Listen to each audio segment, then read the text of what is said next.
1 2 3 বিসমিল্লাহির রহমানির রহিম।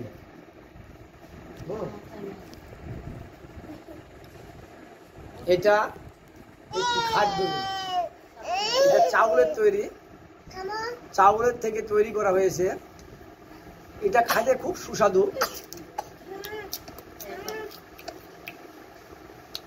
আমার নাতি এবং আমি মোহাম্মদ ইব্রাহিম আলী, রাজশাহী জেলার, বাংলাদেশ রাজশাহী জেলার অন্তর্ভুক্ত তাতারপুর গ্রামের বাসিন্দা।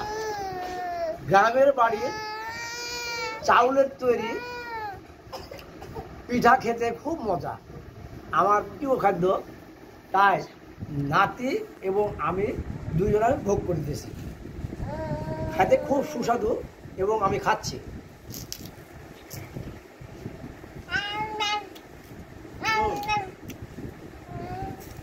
আমার গ্রামের বাড়ি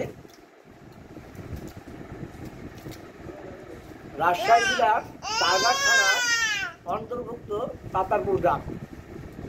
হ্যাঁ, তাই প্রিয় বন্ধুরা, আপনারা যদি চাউলের তৈরি এই পিঠা খেতে খুব সুস্বাদু এবং খুব মজা।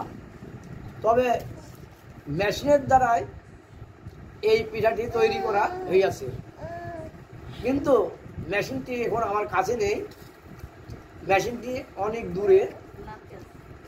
তাই নাতি এবং দাদা দুইজন মিলে উপভোগ করতেছি। ছোট্ট শিশু বাচ্চা, যার বয়স 9 মাস চলিতেছে মাত্র। নাতিটির নাম রাখা হয়েছে মোহাম্মদ ইয়াকুব আলী। তার বয়স খুব সীমিত। সবাই মিলে আমার নাতির জন্য দোয়া করবেন এবং সবার কাছে দোয়া প্রার্থী। আসসালামু আলাইকুম।